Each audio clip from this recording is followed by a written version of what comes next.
kasewakan busana suta maneka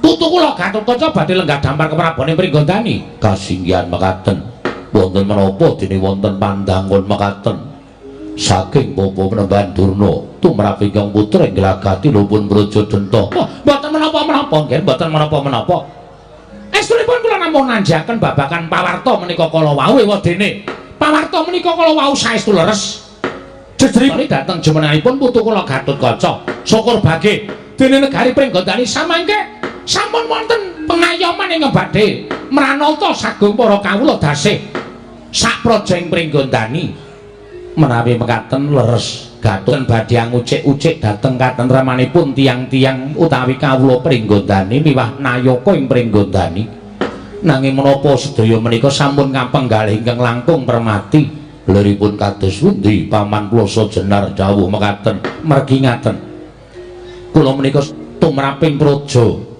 menika kula nuwun sewu menawi wonten satunggiling nalendra ingkang seda ingkang kedah gumanti keprabon inggih menika atmajanipun ingkang Pambayun namung mugi andadosna ing kawuningan menawi wonten satunggiling kula nuwun sewu kadangipun ingkang tinemu sepuh nuwun sewu nggih sak surutipun Prabu Trembaka menika kula nuwun sewu ingkang dados nalendra Prabu Arimba menika sampun cocok menika sampun gathuk lan sampun manut dhateng pernataning Prodhampar Gatotkaca menawi ngantos sak mangke menika Pringgondani menika nerak pacak nerajang pernataning hukum praja negari Pringgondani menapa mboten badhe nampi welaking Jawata menapa mboten badhe nampi bebenduning Jawata nika putra tinemu wadon utawi putra ingkang tinemu mijil pawestri monggo nuwun sewu wong wedok menika mboten gadahi warisan menapa-menapa wong wadon menika mboten gadahi warisan menapa-menapa manut pernatan sing ngendi kula nuwun sewu lho menawi ngantos menika mangke mboten dipun emutaken nek ora dielikke nek ana dukaning para dewa nibakake bebendu ning negara Pringgondani sing salah menungsa siji sing ngrasake kawula sak negara Pringgondani ya ngono to Kakang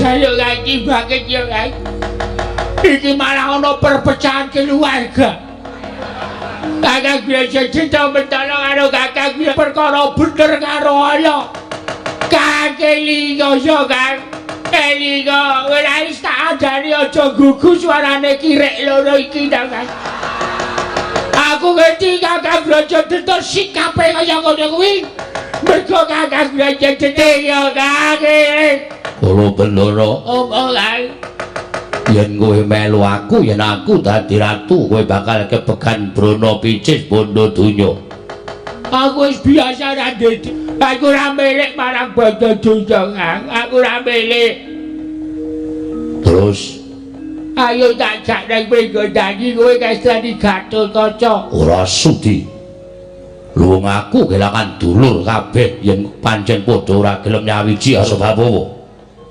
ora melu karo Brajadenta ayo kono melu kakangmu Brajamusti minggato sisan lunga sisan aja cedak-cedak karo Brajadenta kowe kelepetan dosa karo Brajadenta kala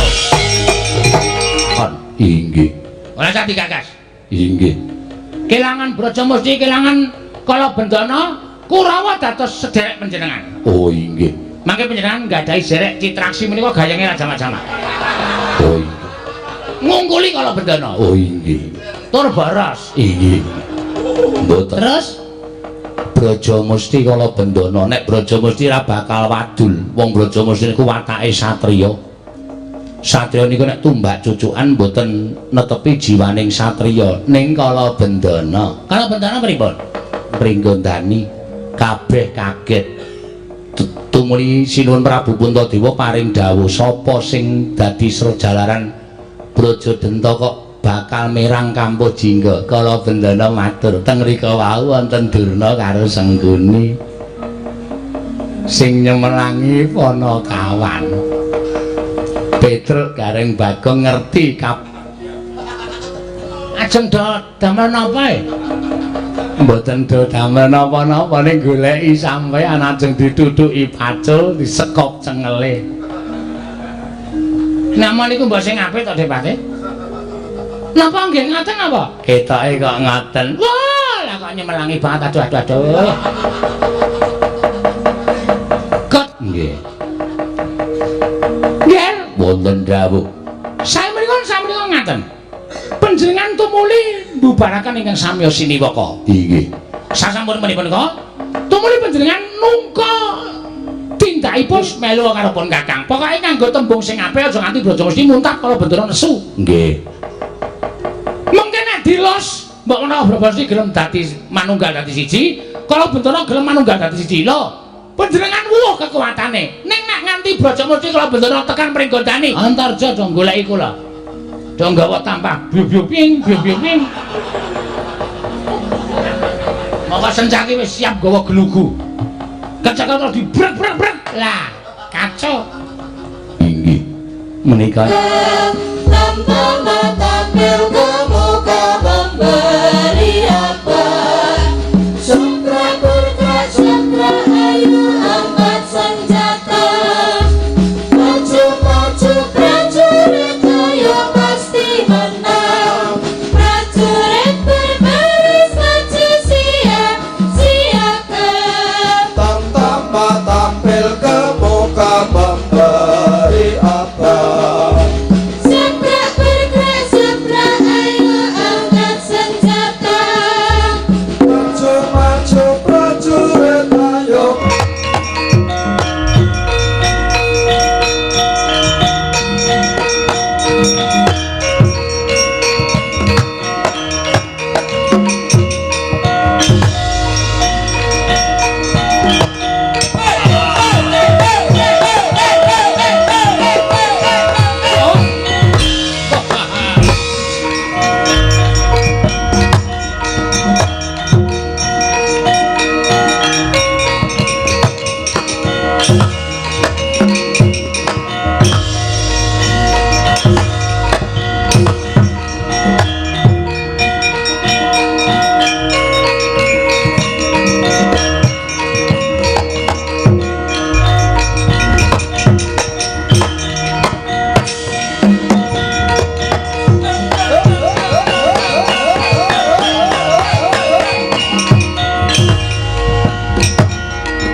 Kumyang gumul sangkyaning prawadya Balakoso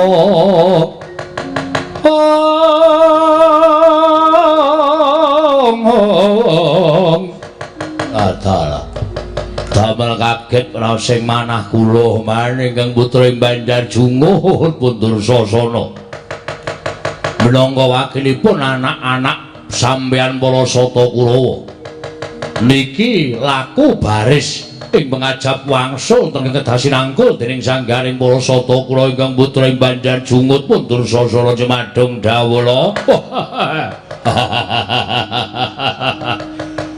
Manwerta, manwerti, mansengkunar, mansengkuni kula. Paman Adyan putra pun Karta Marma Cemadung Dawuh, paman putra pun Surtayu Cemadung Dawuh. Paman ngabdipun Swatama Cemadung Dawuh. Lah, Pak, enten apa, Pak? Kepala kababal iki sejati keputra pudil begati kepala cuma sinipun kepala kula Cemadung Dawuh, Pak.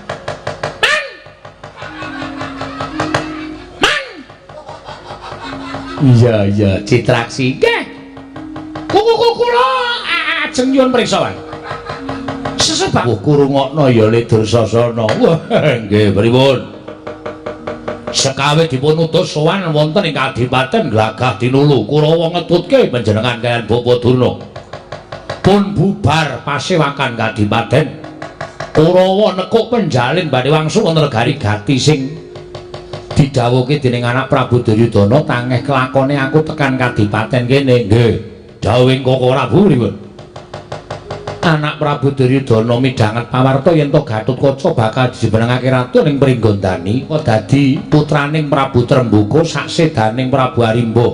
Sing kudune duwe hak wewenang tumraping negara Pringgondani kuwi Adipati Brajadanta. Nanging lha kok Adipati Brajadanta nyarujuki kelawan Gatotkaca nggone ning Pringgondani, tegese ngene, Dur.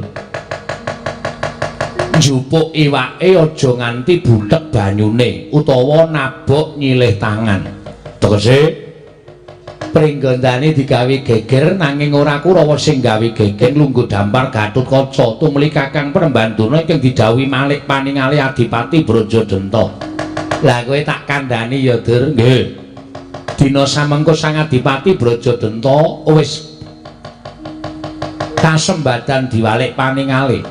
Malah nderekake Sang Adipati Brajadanta nggone bakal ngamuk neng Pringgondani. Ya kuwi nglengserke Gatotkaca nggone dadi ratu neng Pringgondani, Dur. Mungguh kuwi wigatine dene kowe tak enggokke dalane. Wah.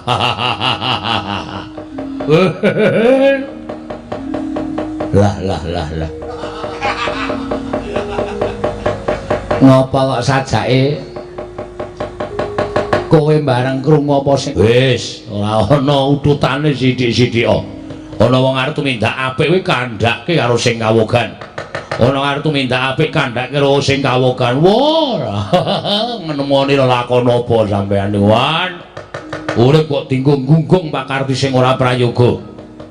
Wah, jan wis lekoso melu julagane ya ngene. Ora arep tumindak ala dikandak mlaku utawa ora ngetutke tindaking patih senggone aja taken desa. Aturke anak Prabu Duryudana.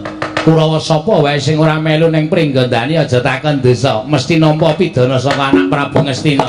Wah.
Pandra tata Gatisraya Indriyak Sasara Maruta Pawana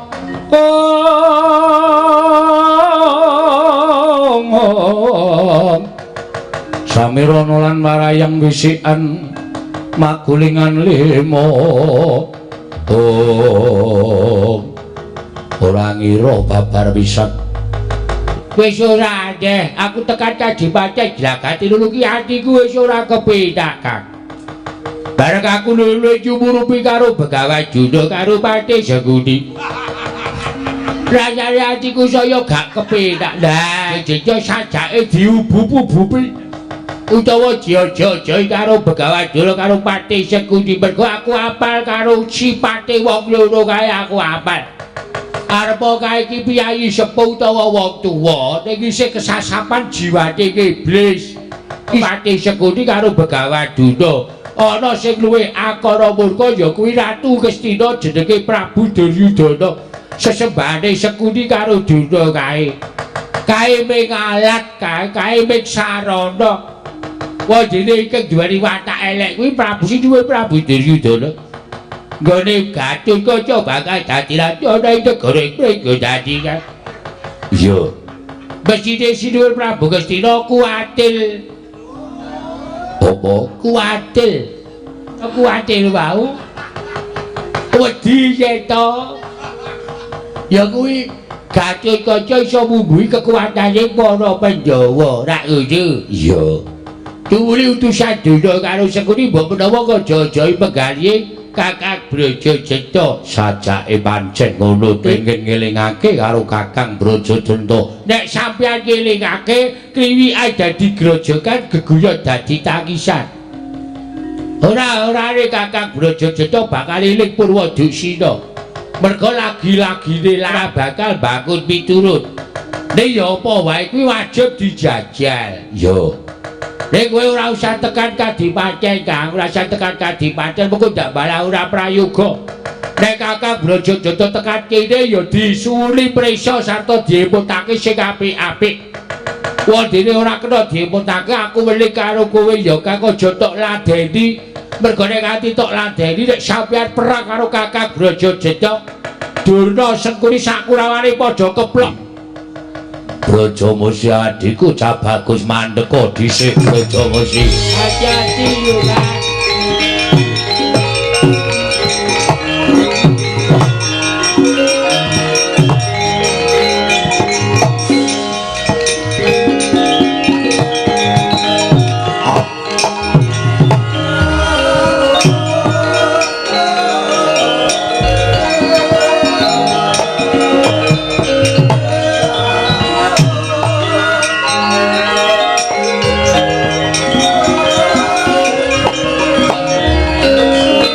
Pandhawa tata gati Wisraya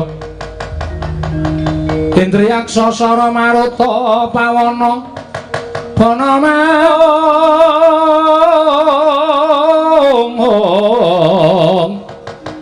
samirana lan marayang wisikan magulingan lima. Oh Brajamusti ya aku sing nututi lawan playumu. Kena ngopo dadak mbok tututi? Ternyatane aku wis mbok tundung saka ing Kadipaten Glagah Tinulu sing gedhe pandiwening ketrucut ucapku nggonku nundung lawan Siadi. Sisihna aja mbok gawe rasa kowe adikku ingkang wiwit cilik tekane wis kaya ngono. Kakang Brajadenta iya. Sabanjure aku nyadong dawuh timbalaning Kakang Brajadenta ngambali kang dadi pirembuganing pun Kakang kowe matur kaya ngono. Siji, kawula pringgondani wis suwe nggone gegadang sapa ing minangka dadi pengayoman. Dina samengyomi marang kawula wae tak kira pancen Gatotkaca pantes dadi ratu, nanging yen to nganti duna dungkap nggone ngayomi maing sagung para kawula. Merga saka dasarku Gatotkaca kuwi bayi wingi sore. Dheweke Gatotkaca nggone mranata sagung para kawula, apa ora jeneng kowe karo aku nyengsarake marang kawula ing pringgondani. Kakang Brajadenta, aja ngane awake dhewe mula Kakang Mbok Ayu Arimbi. Dawuh karo aku Kakang Brajadenta ingkang didhapuk bakal dadi warangka nata ing pringgondani. Gatotkaca duwe kepinteran Kakang wijining pengayom ingkang kukuh bakuh sarta bisa ngayomi mring sagung kawula sak negaring pringgondani. Ora rancangane Mbak Yu Arimbi. Sing jeneng rancangan kuwi ora padha nanging jerone ri kemarung kaya Mbak Yumu sing kudu dilatih epek-epeke Brajadenta. Wah, ada.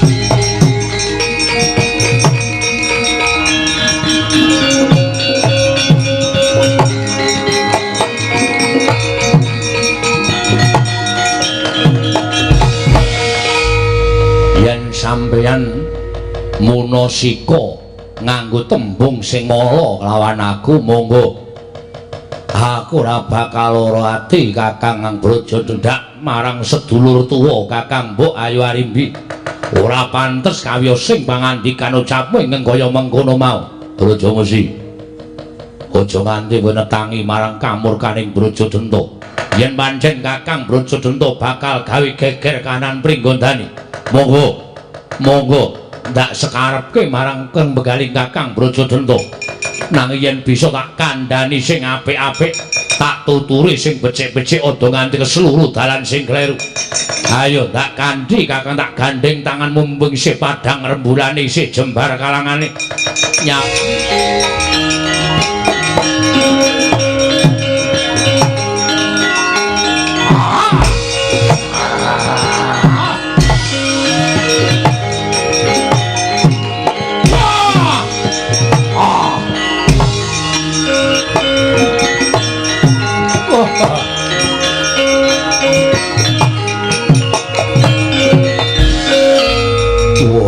Dalah pancen wis buntu pamikirmu. Kowe wani karo Kadang Renom, kowe mentala nyempalani karo aku Kakang Brajadanta. Apa mbok senggo aku wedi karo kowe? Ayo kowe ngejak apa leganing atiku Taunana Windanana. Ora patimu ora sah kokian gunem tanpa guna. Neng kene ditemtokke Brajadanta apa Brajamusti sing tekaning Pandhak kelakon pacamu.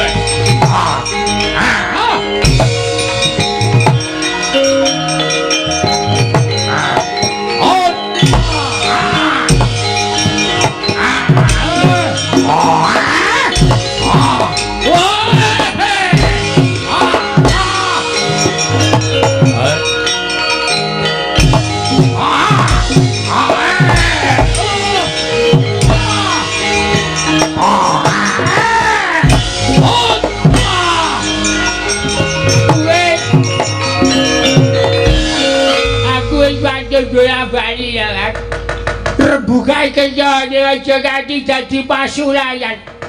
Nek kowe gelut karo Kakang Brajadanta ki wong sing ora seneng padha keplok-keplok. Apa dikira Brajamusti wedi karo Brajadanta? Ayo, nadyan aku tiba nom. Ning aku ora wegah nandhi kridaning Kakang Brajadanta. Aku percaya, aku kawogan. Sing luwih kawogan ngadili perkara iki.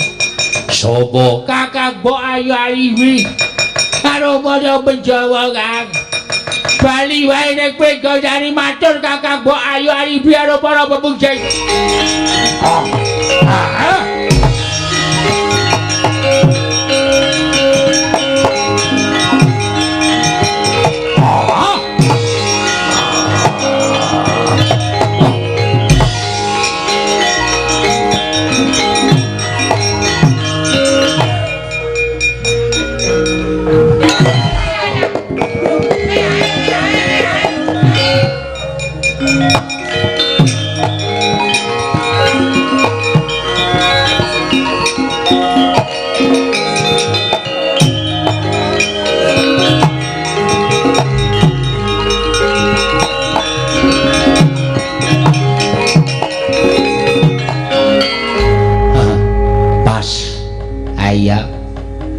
Nganggo selendang biru terus garing karo Bagong terus semak jedul. Ayo wis anu ta terus pakeme ngono ta? Enggak, tatapan janjimu selendang biru terus dadi srepeg terus aku karo Bagong metu. Iya.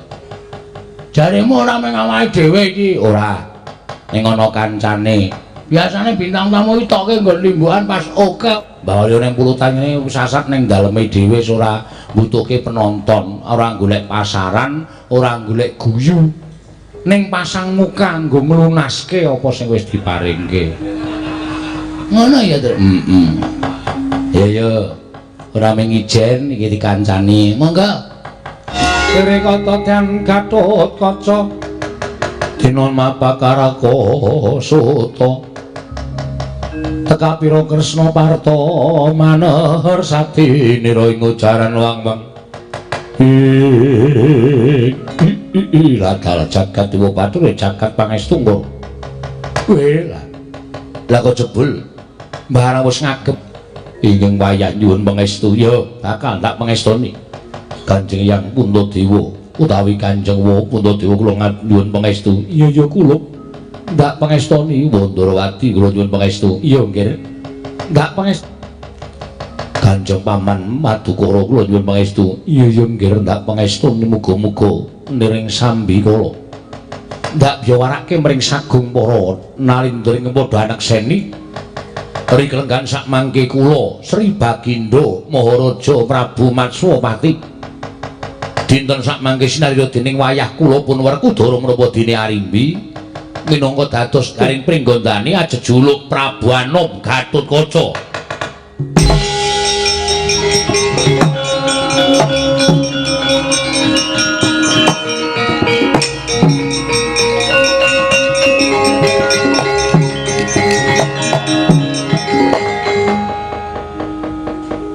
Ngaturaken panuwun ingkang tanpa pindhan Kanjeng Hyang. Dene Paduka sampun kepareng wisuda dhateng wayahipun Gatotkaca.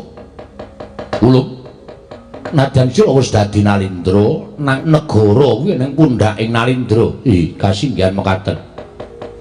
Kumrusak ana ing sak njabaning pendhapa kae dudu kok udan sinemeni. Nanging kae swaraning para Nalindra iki padha anak seni lenggahing kulup. Putu Prabu kejaba sira wis madheg Nalindra ning Projeng Pringgondani nanging emutana lamun sira tetep minangka dadi nayakaning Projeng Amarta. Nggih, menawi sampun Paduka dawuhaken badhe kula candhi nggo jimat Gatotkaca wonten timbalaning adawu. Indrawati anggone paring sangu lawan majaku ing Pringgondani. Nadyan wong liyan kebrayan labuh tumraping negara pinaring ana ganjaran ingkang sakmurwat nanging nadyan kulit daging kula warga timbalan Rama Kyai. Aja gembelu sirahmu, aja gleleng pacakmu kowe dadi ratu ing Pringgondani. Nanging marasaya abot pakaryanmu lan kewajibanmu. Merga kejaba kowe dadi satriya ning Praja Ngamarta. Kowe uga dadi Nalindra ing Pringgondani tinalisir saka angger-anggering kewajiban minangka dadi ratu lan kewajiban ing kasatriyan. Aja takon dosaku dhewe ingkang midana karo kowe. Niki ngestaken dawuh Paduka Rama Kyai. Pyak.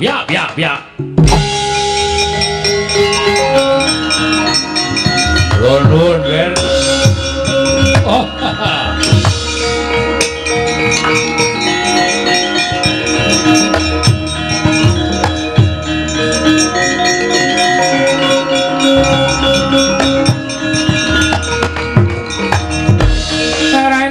Bang wangaruna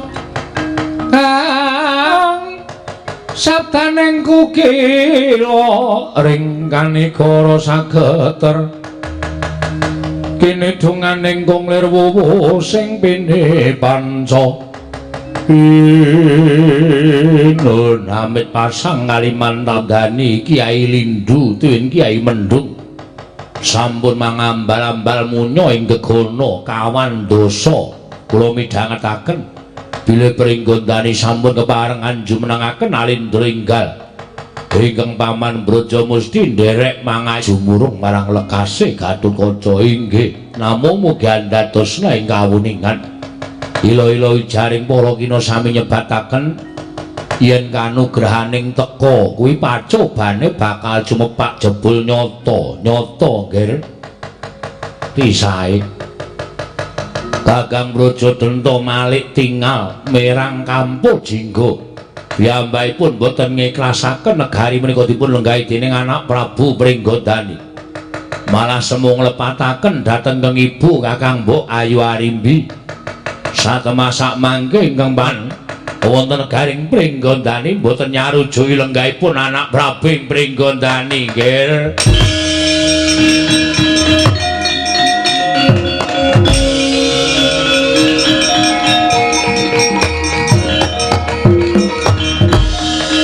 Brajamusti wonten dawuh Kakang Mbok. Apa pancen bener kaya mengkono lakoning Brajadanta? Teka kowe ora ngelingaken mutaken dhateng Kakang Brajadanta ewadene sampun boten dipun dahar. Semunipun sampunipun antepi anggenipun boten kepingin anak kula Pringgondani lenggah dampar keprabon ing Pringgondani. Brajamusti Gatotkaca anakmu lanang tumuli metu saka ing Datawatana adiku di nyuwun pangestu Kakang Mbok.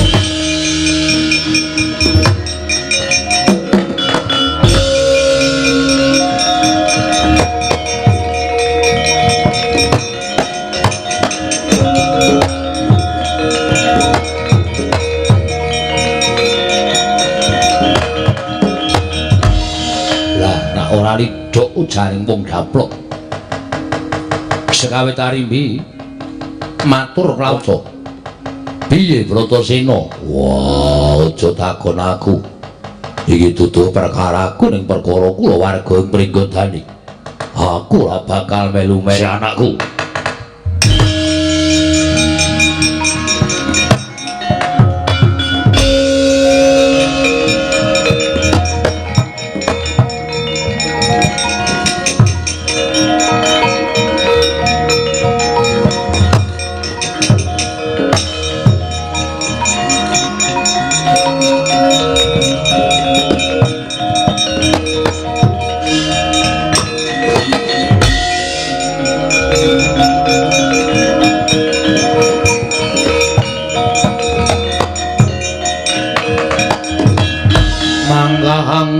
Sesumbar bar maut pawiwahan negara ing Pringgondani tak amuk nganti padha salang tunjang rebut dujung ayo endi sing wis rumongsane ing atiku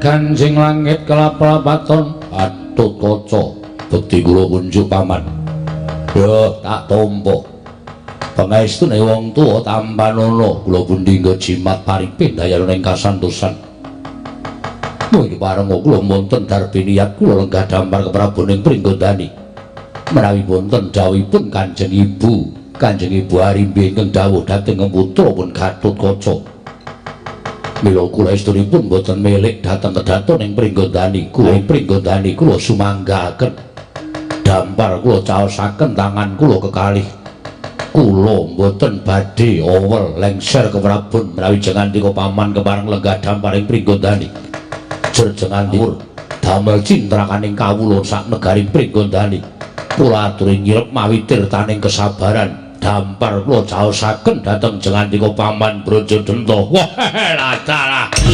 Wah. Piye kuwi? Jagat iki nganti padha hujat. Padha kebrebegen marang umandanging. Nalindring Pringgondani ingkang jeneng ngri dadi ratu ning Pringgondani lha kok jebul ora sumbut karo kondangmu. Ora sumbut karo gelarmu nang dadi pengayomaning kawula sak negaring Pringgondani. Gatot.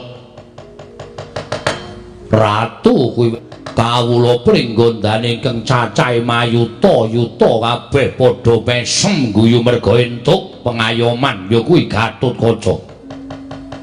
Padha duwe pengangen-angen negara Pringgondani padha kepengin tentrem.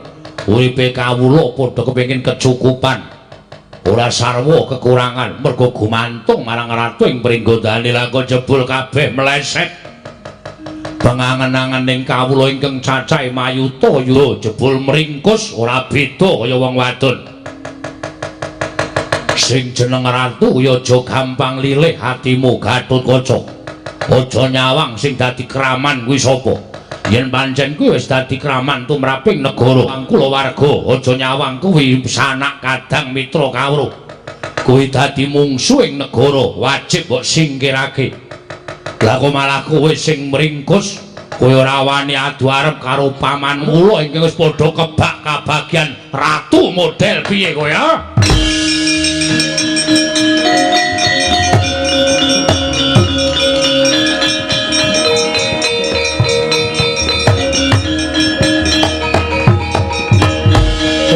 Dian Gatotkaca tinon mapakaraka suta tekapira Kresna bakal dadi kraman negara Pringgondani Gatotkaca minangka dadi nalindring Pringgondani wajib nyingkirake kraman ora usah dadak paman walang ati nyawang kelawan Atma Jamu Dewayu anggepen Gatotkaca iki mungsuhmu dening aku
Ngapunten nggih.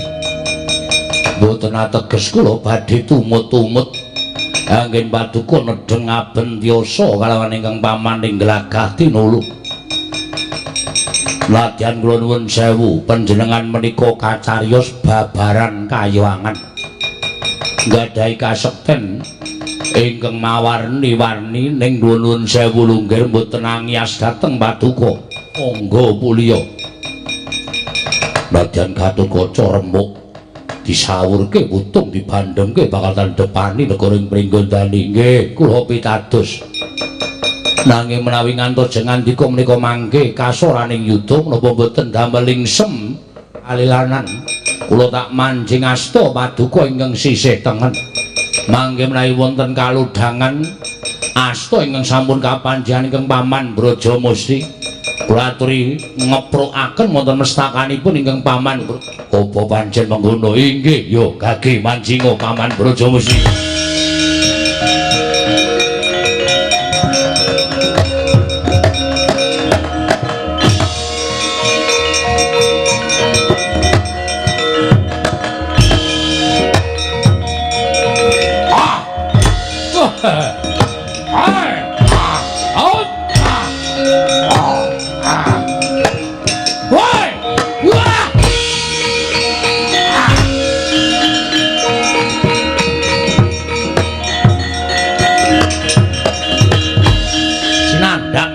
Dening Sang Gatotkaca ing paman ing lawan ingkang putring Pringgondani nalika semanten datang saged angampah mubal babaring anepsun Sang Gatotkaca mestaka den kepruk asta tengen ingkang sampun kapanjenengan Sang Brajamusti bengok sura Sang Brajadanta mestaka pecah parandering mangke. Ayo ketokno kasudebianmu. Ayo gage nggih. Aja walang ati. Gage.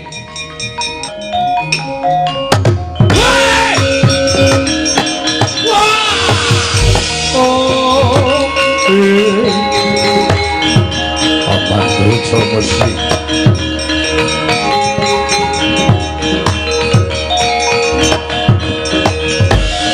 Suram-suram Dewangkara kingge nirmanguswa kang layon kumeko jamrah nyomaratani paman mboten kinten babar pisan bilih paman Brajamusti mentala ngiklasaken jiwa putra pun Gatotkaca mboten saged kantun wonten ing Janaloka. Kula mboten saged tentrem menawi kedah ancik-ancik dhateng kasangsayanipun pundhen kula kekalih paman Brajamusti.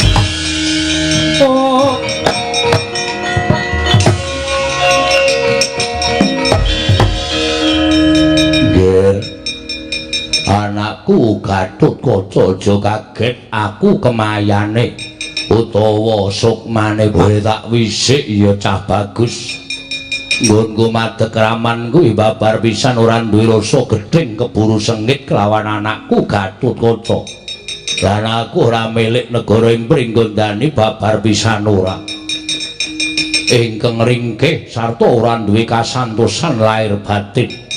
Mula pamanmu Brajadanta madeg kaya ngene iki sayekti mung kepengin nodhi marang kekuwataning Nalendra ing Pringgondani. Jebul tinemune kula negara ing Pringgondani. Negaraku bakal tentrem, negaraku bakal ayem, bakal dadi negara ingkang kuncara hanjayeng bawana saka astaning anak Prabu Gatotkaca lan sumurupa drating Wang Mahanasa mung tekan semene tulising pamanmu sakarone lan kudu kaya ngene lakon ingkang kudu sinandhang dening pamanmu Brajadanta lan Brajamusti. Ngerti yo? Sejatine aku ing Prabu Trembuku ya kuwi Aji Brajadanta lan Brajamusti peparinge yangmu Prabu Pandudewayana saka sengseming Prabu Trembuku wekasan wenteh wujud buta loro ingkang kembar kemanikan ya kuwi pamanmu Brajadanta lan Brajamusti. Kodrating jagat balining Brajadanta lan Brajamusti ya kudu ana ing turasing Prabu Pandhu. Mula aja sumelang nggih Pali marang sira kula Gatotkaca manjing dadi aji Brajadenta lan Brajamusti nggih. Oh. Oh.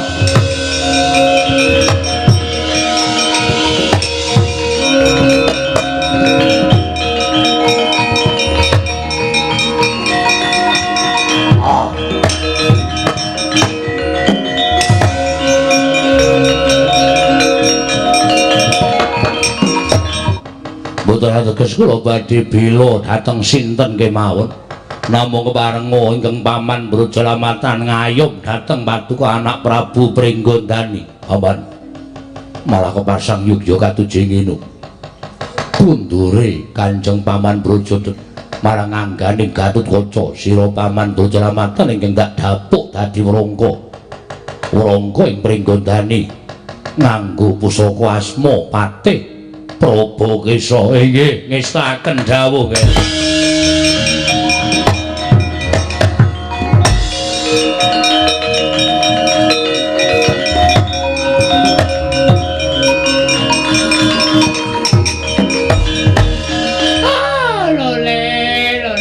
Dulna Brajadenta pejah. Li kepengin nglengserke Gatotkaca cabaring damel. Mboten kula piyambak sing tumandang ora bakal rampung-rampung. Nek menggunakake tangane wong liya ora bakal rampung-rampung. Gatotkaca Werkudara Yubagya seketi jumulung marang Gatotkaca ngene wis dadi ratu ning goreng Pringgondani nggih.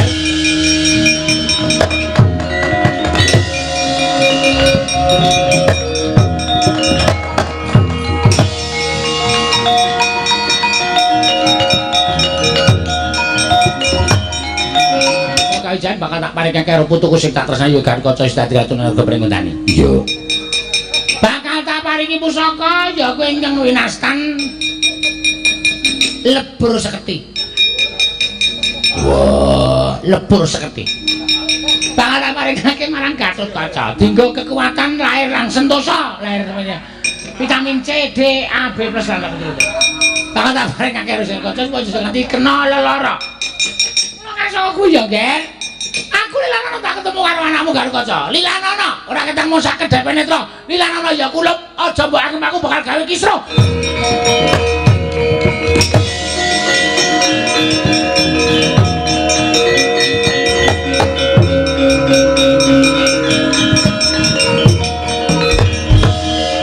Petro aku ora ndek urusan karo kowe, Petro. Kowe kok tiba-tiba terus gawe kisruh. Kula ngerti entuk pelaporane Brajamusti. Kala Bendara sing matur kali kula nek sampeyan kok sik ana sing wayangan Petro. Nggih niku tangting-tangting. Wis ngene wae Petro, bangane ndelok ronggon awak dhewe bubar wae. Nggo.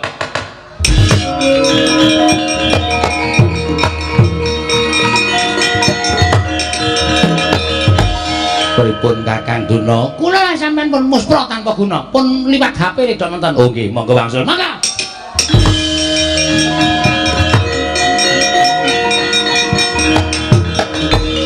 Arsa madangi jagat tumungu-mungu paning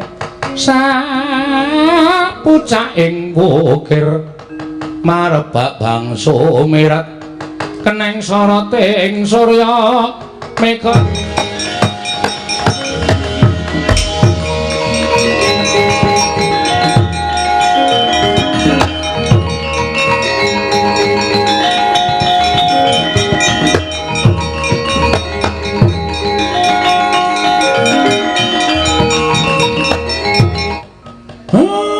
mugi-mugi Kang Putra saged sakinah mawaddah.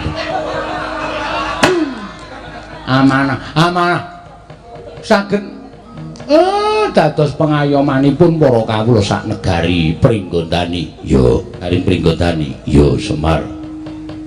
Mugi-mugi negari Pringgondani dados praja ingkang ayem, tentrem, gemah ripah loh jinawi, murah kang sarwa tinuku, subur kang sarwa tinandul. Yo Semar. Tan Sura Sudirajane kang retsuh brasa kaping kula Darmastuti rahing sami makarya rahing sami pinanggih. Cekap semanten crita kula benjang menawi wonten wekdal saged sinambet malih Ndara.